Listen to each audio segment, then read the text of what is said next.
नमस्ते तपाईहरु सबैजनालाई स्वागत छ। आजको भिडियोमा चाहिँ म तपाईहरुलाई चाहिँ साउथ कोरियामा म्यानुफ्याक्चरमा आउँदाखेरि कस्तो काम गर्नुपर्छ, काम सजिलो हुन्छ कि हुँदैन, कत्तिको गाह्रो हुन्छ भन्ने कुरा चाहिँ म तपाईलाई यो एउटा छोटो भिडियोबाट बताउन जाँदैछु। यो चाहिँ भिडियो एउटा फ्याक्ट्रीको चाहिँ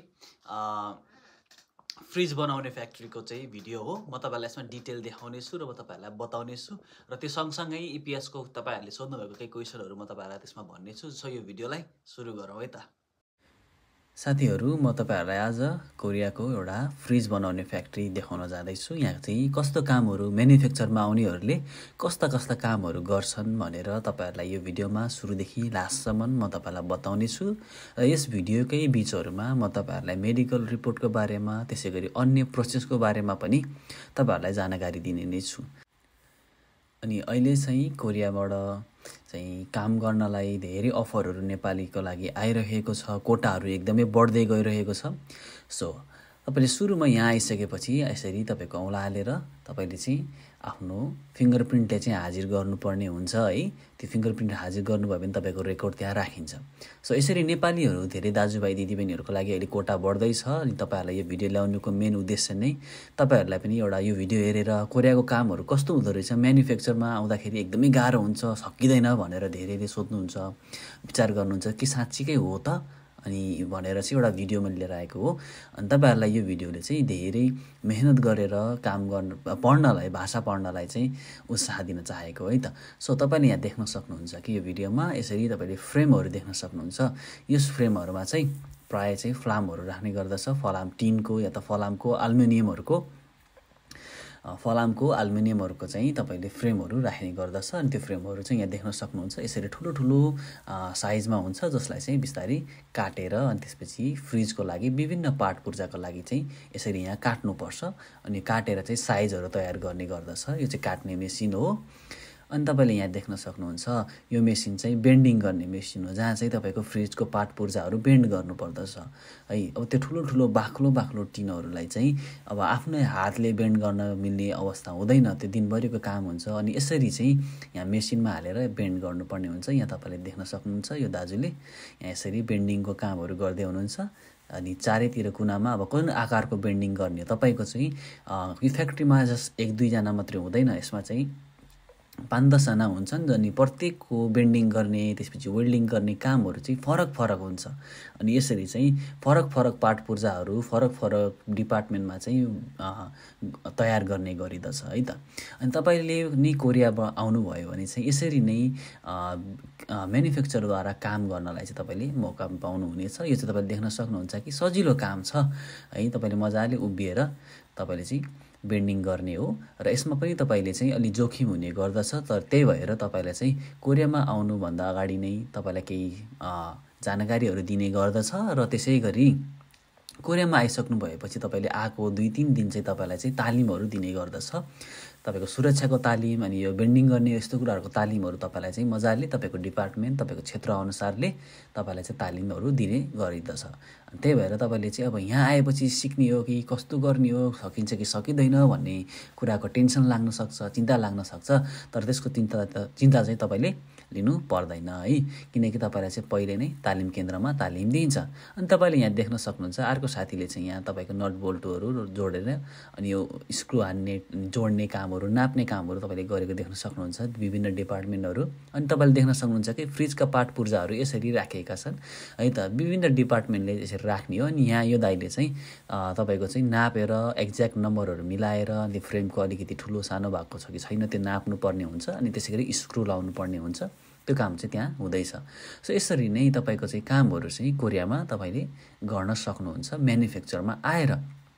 र मलाई कतिले सोध्नुहुन्छ कि म्यानुफ्याक्चरमा आउँदाखेरि हाइट वेट कति चाहिन्छ भनेर है। अनि हाइट र वेटको त्यति चाहिँ हुँदैन यहाँ। तपाई एकदमै सानो हाइट पनि हुनु भएन ताकि तपाईले चाहिँ काम गर्दाखेरि तपाईको हाइटै नपुग्ने त्यस्तो भयो भने गाह्रो हुन्छ। या त तपाईको वेट पनि तपाईको चाहिँ एकदम कम हुनु पनि भएन, तपाईको उमेर अनुसारको ठिक्कको वेट भयो भने तपाईलाई ढुक्क चाहिँ एक्सेप्ट चाहिँ गरिन्छ है त। अब कतिले सोध्नुहुन्छ कि इपीएसमा आउँदाखेरि चाहिँ कामहरु कि एकदमै गाह्रो हुन्छ एग्रिकल्चर भन्दा भनेर सोध्नुहुन्छ। तपाईले यहाँ काम देख्न सक्नुहुन्छ कि सजिलो कामहरु भइरहेको छ। त्यहाँ आएको दाइले पनि वेल्डिङको काम, यो चाहिँ वेल्डिङ गर्ने डिपार्टमेन्ट हो। अनि यो चाहिँ तपाईँको चाहिँ केमिकलहरू मिलाएर अनि त्यसपछि जोडेर अनि यसलाई चाहिँ पोलिसिङ गर्ने कामहरू पनि यहाँ गरिन्छ। फिनिसिङको कामहरू पोलिसिङको कामहरू चाहिँ यहाँ फ्रेमहरूलाई गरिन्छ ताकि चाहिँ यो फ्रेमहरू एकदमै सफा र सुन्दर देखियोस्। सो अनि अरू क्वेसन गर्नुहुन्छ मलाई कतिजनाले कि इपिएसमा आउँदाखेरि मेरो चाहिँ तपाईँको चाहिँ कुनै एउटा रोग छ यता मेरो चाहिँ निमोनियाको दाग छ, छातीमा यो दाग छ त्यो दाग छ भनेर भन्नुहुन्छ। त्यसको चाहिँ के हुन्छ कि हुन्न, त्यस्तोले अप्लाई गर्न पाइन्छ कि पाइँदैन भनेर सोध्नुहुन्छ। त्यस्तो दागहरू सानोतिनो दागहरू प्रायः सबैकै हुन्छ। त्यही भएर तपाईँले त्यस्तो दाग छ भने त्यस्तो खण्डमा चाहिँ चिन्ता लिनु पर्दैन है। तपाईँको चाहिँ टिबी रोग तपाईँलाई लागेको छ भने त्यो टिबी रोग देखेको छ भने चाहिँ तपाईँले चाहिँ अप्लाई नगरेकै राम्रो, या त तपाईँले चाहिँ टिबी रोगको औषधि मजाले खाएर उपचार मजाले गरेर चाहिँ फेरि अप्लाई गर्न सक्नुहुन्छ। तपाईँलाई पहिला टिबी लागेको थियो र निको भएको छ भने पनि तपाईँलाई एक्सेप्ट चाहिँ गरिन्छ है त। तपाईँले यहाँ देख्न सक्नुहुन्छ अब कि फ्रिजका सबै सामानहरू तयार भइसकेका छन् अनि जडानको कामहरू पनि भइसकेको छ, वेल्डिङको काम पनि भइसकेको छ यहाँ, अनि स्क्रु लाउने कामहरू हुँदैछ यहाँ है तपाईँले देख्न सक्नुहुन्छ।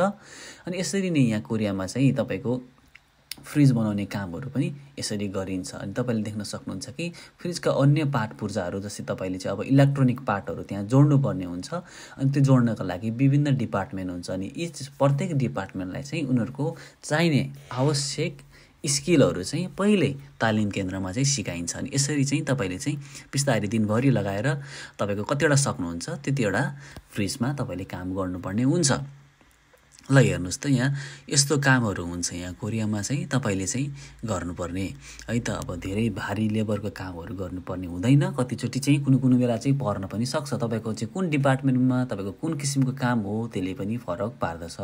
सो कोरियामा चाहिँ यस्तो किसिमको फ्रिजहरू बनाइन्छ जसमा चाहिँ तपाईँले चाहिँ यो चाहिँ दुईवटा किसिमको फ्रिज हुन्छ नि। एउटा फ्रिज भनेको चाहिँ चिसो बनाउने फ्रिज हुन्छ भने अर्को भनेको चाहिँ तातो र न्यानो बनाउने फ्रिज न्यानो बनाउने हुन्छ। तातो र न्यानो बनाउने चाहिँ विशेष गरी भाँडाकुँडाहरू धोएर राखिसकेपछि होटलहरूमा अनि त्यसपछि रेस्टुरेन्टहरूमा चाहिँ भाँडाहरूलाई चाहिँ सफा राख्नलाई चाहिँ यस्तो खालको फ्रिजहरू बनाइन्छ। तपाईँ कोरियामा आउनुभयो भने यस्तो फ्रिजहरू होटलहरूमा रेस्टुरेन्टहरूमा अनि त्यसपछि तपाईँको कम्पनीमा पनि तपाईँले देख्न सक्नुहुन्छ। अनि अर्को फ्रिज भनेको चाहिँ चिसो बनाउने, जहाँ चाहिँ डिप फ्रिजहरू गर्ने, त्यसपछि फ्रिजरहरूमा खिम्चीहरू राख्ने, खानाहरू राख्ने रेस्टुरेन्टहरूले जुन राख्छन् त्यस्तो किसिमको चाहिँ फ्रिजहरू बनाउने गरिन्छ। सो तपाईँहरू पनि नेपालबाट चाहिँ आउन चाहँदै हुनुहुन्छ, आउनलाई तयार गर्दै हुनुहुन्छ अनि चिन्ता लिँदै हुनुहुन्छ भने ओहो कस्तो काम हुन्छ, इपिएसकोमा अप्लाई गर्दाखेरि एग्रिकल्चरमा गरौँ कि मेन्युमा गरौँ भनेर चिन्ता लिँदै हुनुहुन्छ भने तपाईँले देख्न सक्नुहुन्छ मेन्युको काम पनि सजिलै हुन्छ, गाह्रो हुँदैन। अनि मेन्युमा चाहिँ रातो बिदा पनि दिइन्छ, त्यसै गरी हप्तामा बिदा पनि दिइन्छ, तर एग्रिकल्चरमा चाहिँ अलि बिदा कम हुन्छ। मलाई आशा छ कि तपाईँहरूलाई यो भिडियो एकदमै मन पर्यो होला। मन पर्यो भने तपाईँको साथीहरूलाई पनि सेयर गर्नुहोस्, उत्साह दिनुहोस् ताकि पढ्नलाई एकदमै उत्साह मिल्नेछ। कोरियाको सबै कामहरू गाह्रो हुन्छ भन्ने हुँदैन, म्यानुफ्याक्चरमा आयो भने एकदमै गाह्रो हुन्छ, एकदमै च्यालेन्जिङ हुन्छ भन्ने धेरैको सोचहरू हुन्छ है। अब तपाईँले भिडियोमै देख्न सक्नुभयो होला कति सजिलोसँग बेन्डिङ गर्ने अनि त्यसपछि वेल्डिङहरू गर्ने कामहरू त्यहाँ गरिरहेको छ होइन। त्यसै गरी तपाईँको अरू सजिलो कामहरू पनि हुन्छ म्यानुफ्याक्चरमा। सो तपाईँहरूलाई चाहिँ यो भिडियोद्वारा चाहिँ मैले तपाईँहरूलाई उत्साह दिन चाहेको हो। राम्रो गर्नुहोस्, हामी फेरि अर्को भिडियोमा भेट्ने नै छौँ। लाइक र सब्सक्राइब गर्नु भएको छ भने सब्सक्राइब गर्नुहोस् ताकि मलाई अझै यस्तो भिडियो ल्याउनलाई उत्साह मिल्छ। हुन्छ, धेरै धेरै धन्यवाद।